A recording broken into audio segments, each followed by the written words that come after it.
पाठ का नाम है गीत का कमाल। रोहित तीसरी कक्षा में पढ़ता था। वह बहुत जिद्दी था। बात बेबात झगड़ा मोल लेता और बात करता तो ऐसे लगता जैसे खाने दौड़ रहा हो।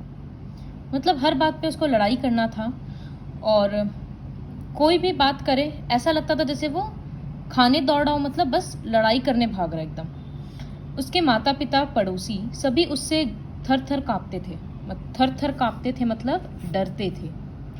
एक दिन की बात है कि उसने अपने दोस्त को गीत गाते सुना। वह उसके पास जा पहुंचा और बोला, यह बताओ कि गीत कैसे गाते हैं। उसका एक फ्रेंड गीत गा रहा था तो वो उसके पास जाकर बोला कि ये बताओ कि गीत कैसे गाते हैं। दोस्त रोहित को खूब जानता था।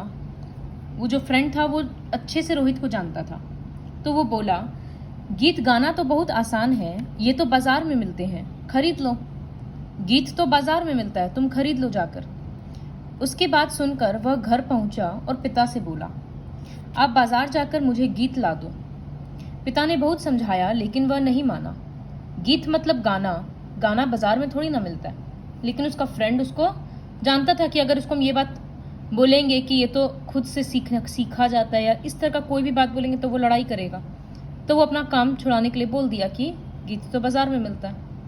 अब उसके पिता समझा रहे हैं उसको, रोहित के, कि गीत नहीं मिलता है, लेकिन वो नहीं मान रहा है। पिताजी बाजार गए और एक दुकानदार से पूछा, क्यों भाई, गीत है क्या? दुकानदार समझा कि वह कोई गवार है, सो बोला, आगे जाओ वहां मिलेगा। दुकानदार लोग भी कितना बार बात टालने के लिए बोल देता है या भगाने के लिए कि आगे जाओ और वहां देखो। तो वो दुकानदार भी ऐसा ही किया। पिताजी जगह जगह भटकते, लेकिन गीत बिकते हो तब तो मिले। शाम हो गई। इसी उधेड़ बुन में जब वे चले जा रहे थे तो उन्होंने एक चूहे को बिल के अंदर घुसते देखा। उधेड़ बुन मतलब ध्यान में। तो वो इसी ध्यान में आगे बढ़ते जा रहे थे कि गीत कहाँ मिलेगा, गीत कहाँ मिलेगा। तो उन्होंने एक चूहे को बिल में घुसते देखा। उन्हें आवाज सुनाई दी, खर खर। इसे एक पंक्ति बनी, खोदे खर खर। आगे जाकर उन्होंने एक सांप को सरकते देखा। तो इस तरह से चूहा जमीन खोद रहा था तो आवाज आया, खर खर। तो एक पंक्ति बन गई, खोदे खर खर। फिर आगे जाने से एक सांप सरक रहा था, मतलब वो आगे बढ़ रहा था इस तरह से रेंगते हुए। उसकी आवाज सुनकर दूसरी पंक्ति बन गई, सर के सर सर।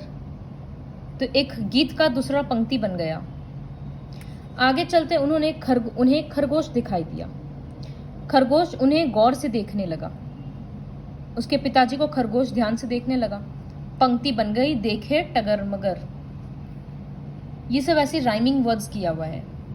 और आगे चलकर उन्होंने छलांग लगाकर भागते हुए हिरन को देखा।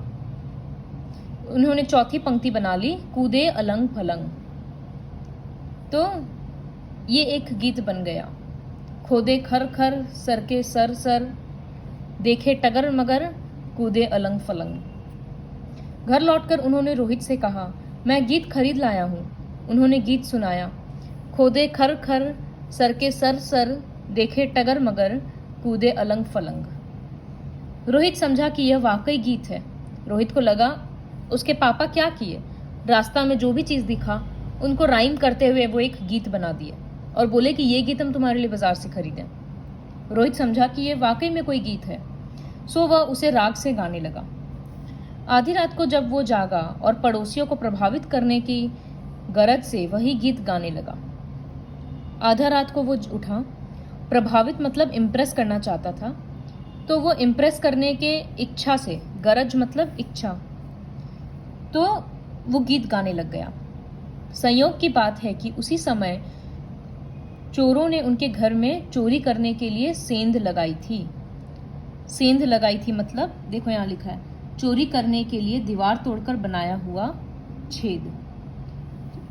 इस तरह से चोर लोग रोहित के घर में घुस रखा था। कोइंसिडेंस ये था कि जिस दिन ये गाना सीखा उसी दिन ये हुआ। चोरों ने खोदना शुरू किया, खोदे खर खर।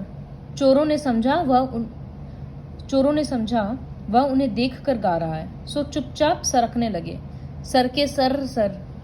ये तो अपना गीत गा रहा था, लेकिन कोइंसिडेंस ऐसा हुआ कि इसका हर पंक्ति चोर लोग का हरकत के साथ मैच किया। जब चोर खोद रहा था तो ये उस टाइम पे उसका गाना था खोदे खर खर। चोर लोग सोचा कि अरे ये तो हम लोग को देख रहा है, तो ये लोग भागने का तैयारी करने लग गया, सरकने लगा तो गा रहा है वो सर के सर सर। चोर अब डर कर दरवाजे की तरफ देखने लगे तो देखे टगर मगर। चोरों को भरोसा हो गया कि वह सब कुछ जानता है। इसी समय उसने आखिरी पंक्ति गाई, कूदे अलंग फलंग। अब तो चोर भाग खड़े हुए। फिर सवेरे पिताजी ने दरवाजे के पास सेंध देखी तो आश्चर्यचकित रह गए। पिताजी जब सुबह ये देखे तो एकदम शॉक्ड हो गए कि ये ऐसा कैसे हो सकता है। फिर उनको मालूम हुआ कि इस गीत के सुनने से चोर भाग गए। तो पिताजी ने छाती फुलाकर कहा, मतलब एकदम प्राउड के साथ वो बोले, देखो कितना बढ़िया गीत खरीद कर लाया हूँ। रोहित जीवन में पहली बार प्रसन्न हुआ। गीत कभी खरीदा नहीं जा सकता है, लेकिन रोहित का जिद था तो उसके पिताजी बस उसको उल्टा सीधा बोलकर समझा दिए और वो गीत लेकिन वाकई में उन लोगों को चोर से बचा दिया। तो ऐसा बस कोइंसिडेंस हुआ। इसका क्वेश्चन आंसर्स खुद से लर्न करना है और अभ्यास का खत्म करना है, जिसे इसमें ये सब खुद से करना है। लिंग बदल कर लिखिए। लिंग मतलब जैसे पड़ोसी का पड़ोसिन, हिरन हिरनी, चूहा चूहिया, भाई बहन। मतलब ये सारा मेल नेम्स है और ये सारा फीमेल। एक अनेक मतलब एक वचन बहुवचन, चूहा का चूहे, दरवाजा दरवाजे। फिर दूसरा खुद से कोशिश करना। अच्छा, इसमें लिखा है सांप ने, तो हो जाएगा सांपों ने। उदाहरण के अनुसार शब्द चुनकर लिखिए। खोदना से बना खुदाई। पोतना मतलब दीवार में रंग पोत दो, तो वो पुताई। पीसना पिसाई, सींचना और सिंचाई। वर्ड का फॉर्म बदल गया बस। ये खुद से करना है। जो वर्ड मोटा से लिखा हुआ है उसका विलोम लिखना, जैसे रात का दिन, उस तरह से। क्वेश्चन 7 में है कि सही विराम चिन्ह लगाइए। विराम चिन्ह मतलब जैसे एक सेंटेंस के बाद हम लोग इंग्लिश में फुल स्टॉप लगाते हैं, या क्वेश्चन रहता है सेंटेंस तो क्वेश्चन मार्क। तो ठीक हिंदी में भी एक सेंटेंस खत्म होता है तो हम लोग पूर्ण विराम लगाते हैं। और अगर कोई क्वेश्चन रहता है जैसे क्या यह गीत बिकता है, ये क्वेश्चन है तो लास्ट में क्वेश्चन मार्क लगा हुआ है, प्रश्न सूचक। तो उसी तरह से ये खत्म करना है।